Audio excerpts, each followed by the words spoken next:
Hello, I'm back to doing this.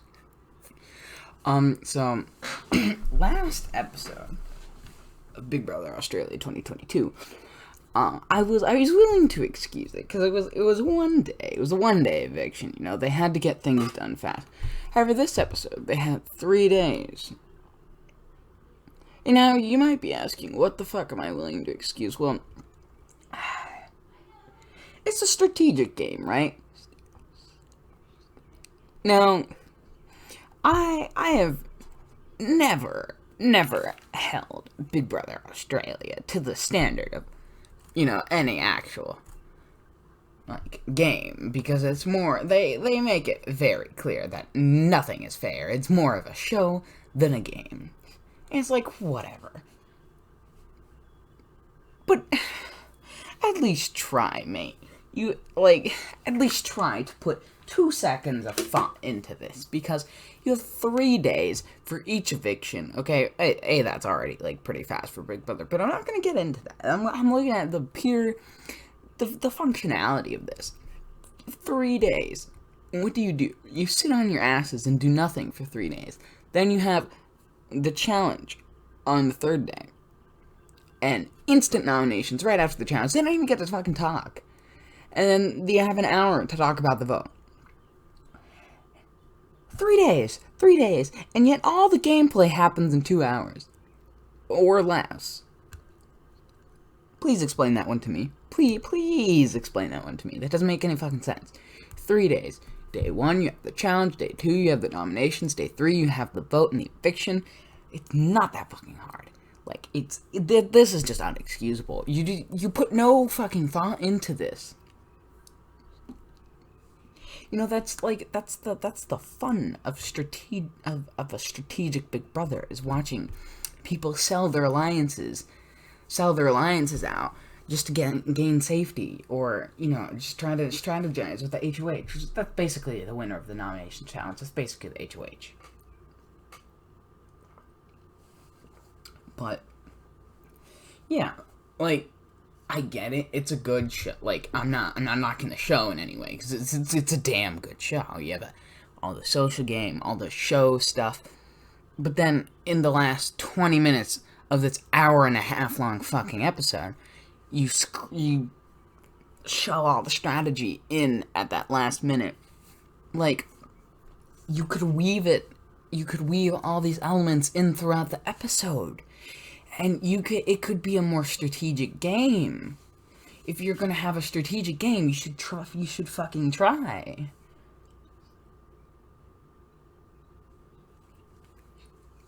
But anyway, enough ranting about that, because that's just it was just a good show. Anyway, outside of the functionality of it, they make a good show. The fucking what was it? Drew, Trevor, and Layla coming in to the sewer. That was an interesting twist. Again, they had to hide from the housemates, so that's an interesting dynamic. But they spent a lot less time on that, which is probably good, because we wanted to pay attention to the people who are actually playing the game. All they were really doing was turning some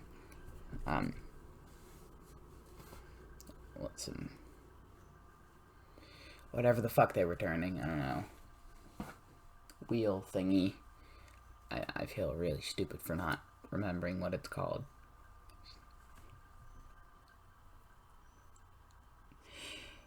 Anyway, yeah, that was a whole cool sequence of them just coming down and realizing, oh yeah, we got immunity, or coming down and realizing, oh, we have to fucking sleep here. I like the whole spectacle of that. It was pretty cool. So that's not just a few scenes of that having any impact, which were kind of funny.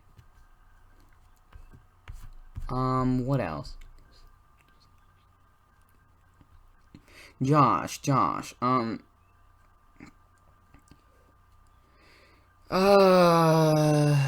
don't know what to say about Josh. I really don't. Man's You could see in his conversation with Sam. Sam was like trying to listen and whatnot, and he was like more just closing off and gaslighting and whatnot. But he did end up making the decision to just fucking want to leave. It just, I imagine, confused the fuck out of Sam, confused the fuck out of everyone. I guess that might be, I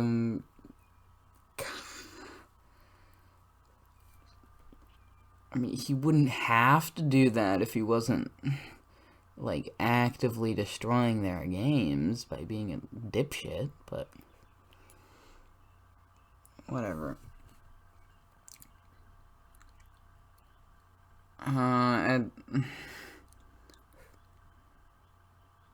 It seems like there's a little heart under the villainous character he's playing.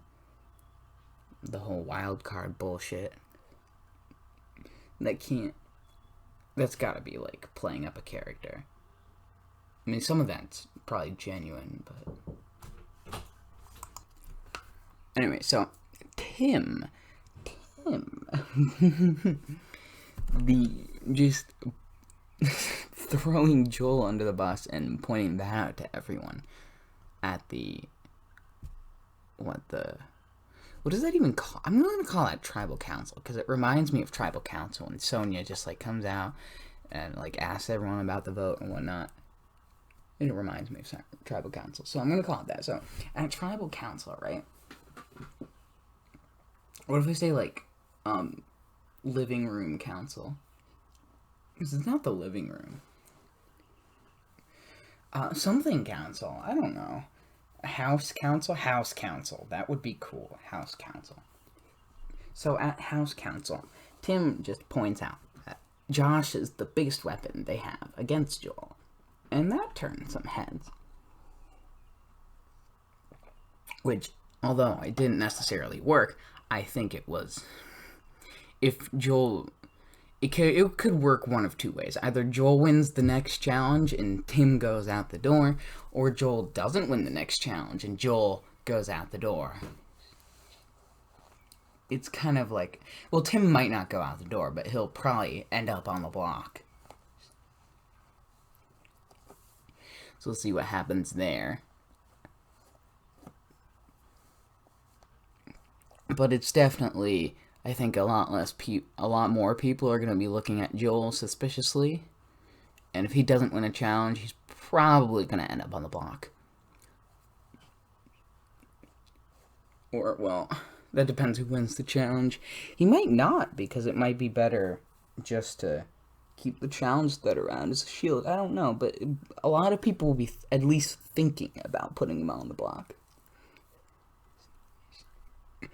Which is what Tim wants. So that's cool. The vote, 6-2 to 6. I don't know why they didn't show the vote, or who voted who, because I wanted to know that, to, you know, for this review thing, but also just, you know, strategically dissect the game. I don't know who's on the veteran side. The 4 veterans, obviously, they voted for Sam. Because they wanted to keep Josh to go up against Joel. They also wanted to keep Estelle, because Estelle's veteran. And then 2 of the newbies joined them in voting out Sam. So I know Josh and Sam voted out Estelle, because neither of them wanted to vote each other for some fucking reason. So there's the 2 on Estelle. And then, the J Squad, JC, Josh, Johnson... Or no, JC, Johnson, Joel, 3 other people all voted for Josh. Oh no, Joel didn't vote. So there were 4 people on that side who aren't in the J Squad. Also, I love the fact that Tim's like, ooh, you have a J Squad, so scary. I think like all the alliances are rather public here. I'm not sure if the veterans have necessarily told everyone about the J Squad, but they've at least told the J Squad they know about them, which is interesting. I don't think they're going to end up working together. They're probably going to end up going against each other. They seem to be very at odds, last episode and this episode. Though they have yet to take an actual shot at each other, which is interesting.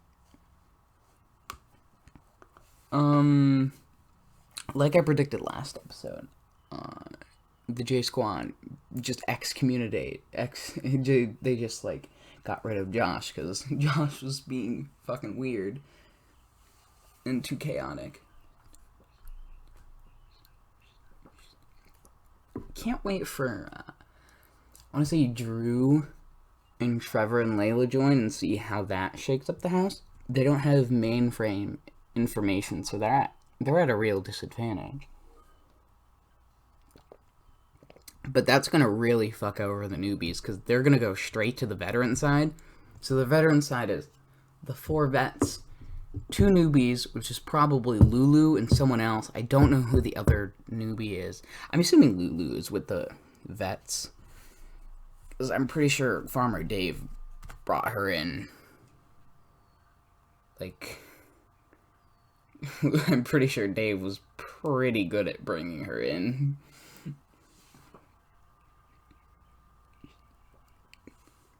To that side.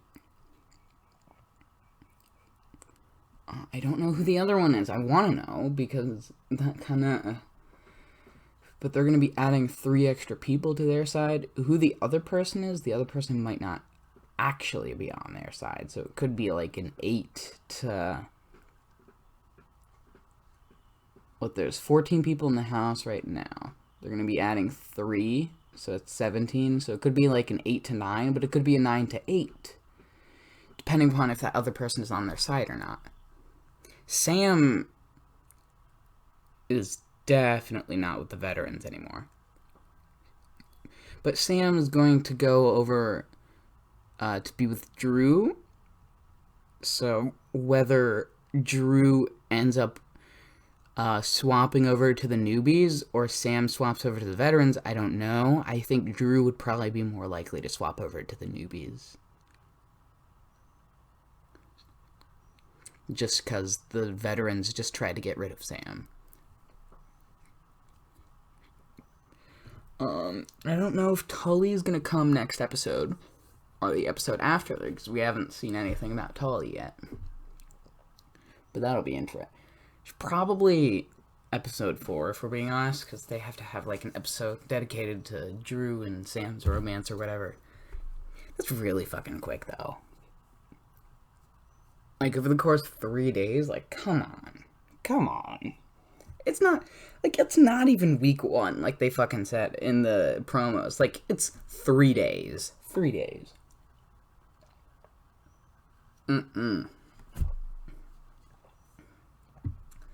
Like, come on. What the fuck? Whatever. Not my problem. I don't know if they're still together or not. We'll see how that works out.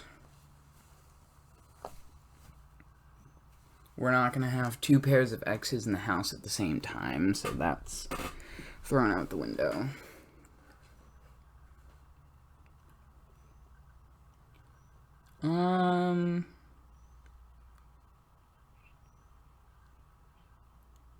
Yeah, I just want to see what this new episode's gonna be.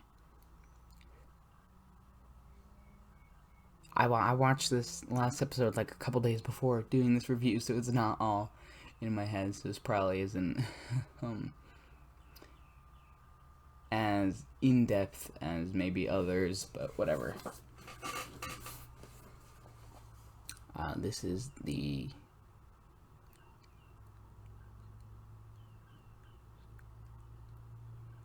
I think Joel's gonna win all the comps. I don't think anyone... Like, there needs to be a completely mental comp for him to lose. And even then, I don't know. He's gonna win a lot of comps, and then he's gonna, like, get... As soon as he loses a comp, he's gonna go out just for losing the comp. Like, I don't know why he thinks, oh, I'm winning comps. Like, why is that a good thing? No. As soon as you lose a comp, your ass is grass. And it annoys me that they let them. It's not like immunity in Survivor. Like, you're literally giving them power in the game. And you're just letting them compete every fucking time. It's not like an HOH where you can't compete the next week. I mean, I suppose in Totem Pole, they let them compete every time, but if we're being honest, you don't really have much power as the top of the Totem Pole. You have a lot of power as the Nominations Challenge person. So I would argue that's more powerful than the HOH, because there's no veto, and you can just keep competing.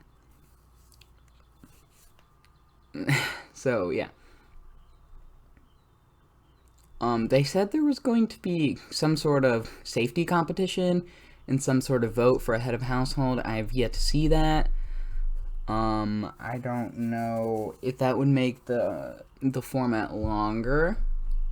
Like, you would have more days in between each eviction or whatnot. I don't know how that would work. Maybe that's why there's 3 days. But still, like, come on. Really? Utilize your time wisely. Fucking 3 days and you're gonna, like, put it all in 2 hours. Like, you could at least make it an entire day. Make it 2 days. Like, 3 days. It's just bullshit. It's bogus. It's bullshit. It's not... This is Big Brother. Big Brother is a slow game. And so, let people make their strategies. It's not Sequester. If this was Sequester, this would be a disgrace to Sequester, because Sequester knows how to make a functional game. Yeah, I'm gonna upload this video and watch the next episode. I'm actually, contrary to what my voice sounds like, I'm somewhat excited for the next episode. Yeah. Okay, bye.